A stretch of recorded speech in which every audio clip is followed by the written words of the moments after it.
Welcome to the Business Buyer Diaries. My name is Nathan Platter. I'm a full-time employee, and I bought a business. I did everything right, from finding the deal, handling all the due diligence on 63 opportunities, and ultimately bought a profitable gym. And boy, was I in for a big surprise as a new owner. I chronicled everything in real time, including the biggest wins to the stressful nights at 2 a.m. I'm sharing my journey without sugarcoating anything, so you don't make the same mistakes that I did. Here's today's episode.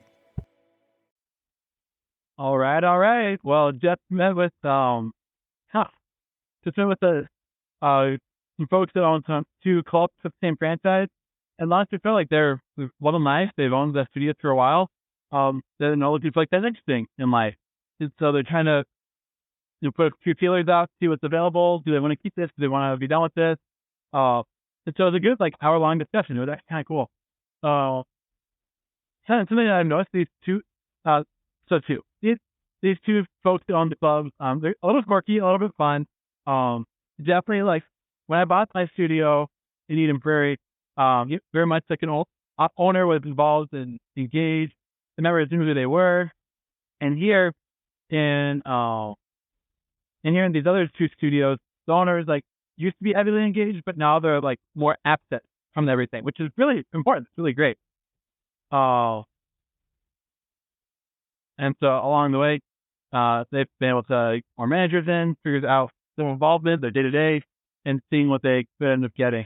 And so, of all the franchisees, I think they're probably the most business-y minded of everyone. So I'm sure they have very good systems, very good manuals, consistent, predictable lead system.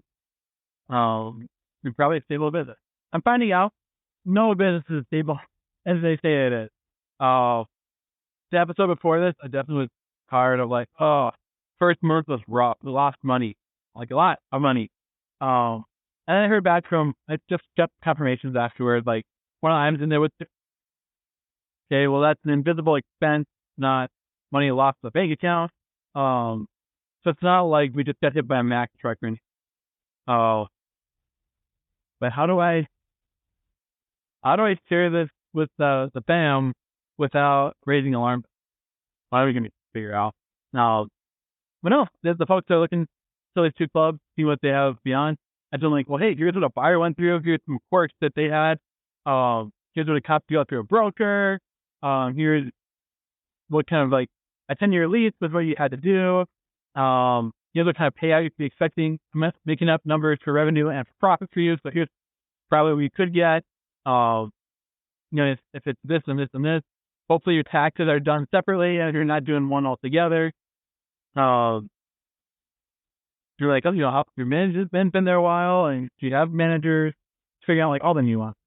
And so it was almost hey, here's what your buyer is stepping into. So you're going to be dealing with this because the buyer is going to be stuck on this. And you could like the buyer, but they can't do SWOT until your buyer can't do SWOT.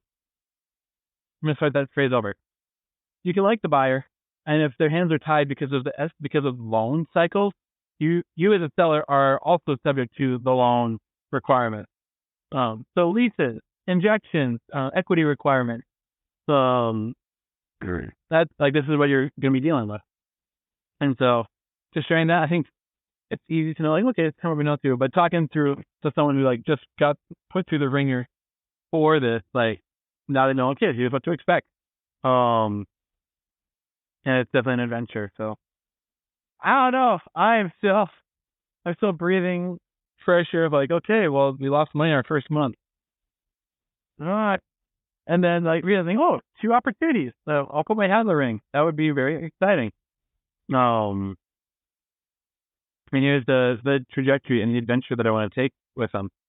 So in a weird way, I'm also licking my wounds, but also saying yeah, sign me up for more. Here's my flag of purpose. And it was good. They were talking about things they wanted. In mid-combo, I just had this revelation. I'm going to pull up my personal values list. So I pulled up my, my go-to, what is it? What do they call it? I'm going to pull it up. My mission, who we are. With a and here's my mission statement. Still getting ironed out. With a no-brainer go-to consultant for our members' needs. We set the standard for excellence in all we do. We're humble and give others credit as part of our DNA. We celebrate growth from all starting spots. Our culture is magnetic and uplifting as it permeates the rest of the system. We can hop 100 places to work. If we say it behind their back, we should also say it to their face. We correct in private. We praise in public. There's another one in there. What should it be? We apologize. We forgive, and we forgive. We apologize, and we own our mistake.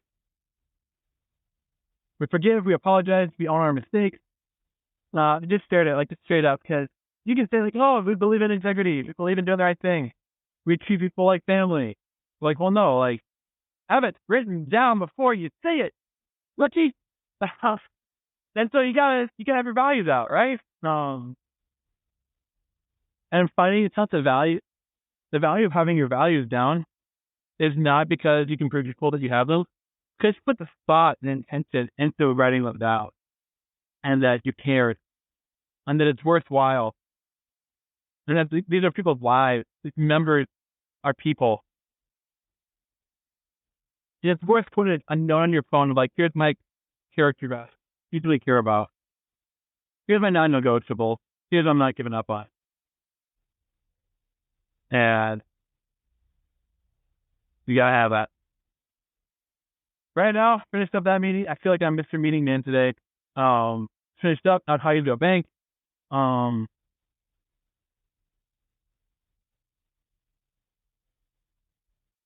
And my mouth is dry because I haven't had food in a while.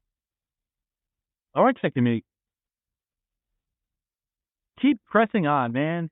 When days are down, when you're in the dump, keep going. Take the punch. Know that there's going to be a second round. This is not the end. We're not dying. We're going to make it. We've got the day job, got the business. Knew it's not easy.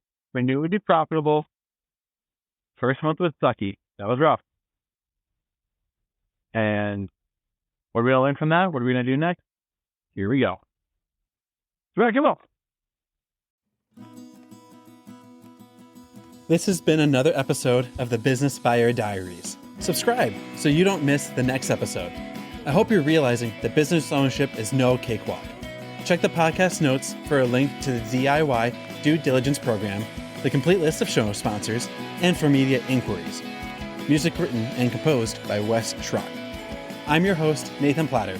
Join me again on the next one.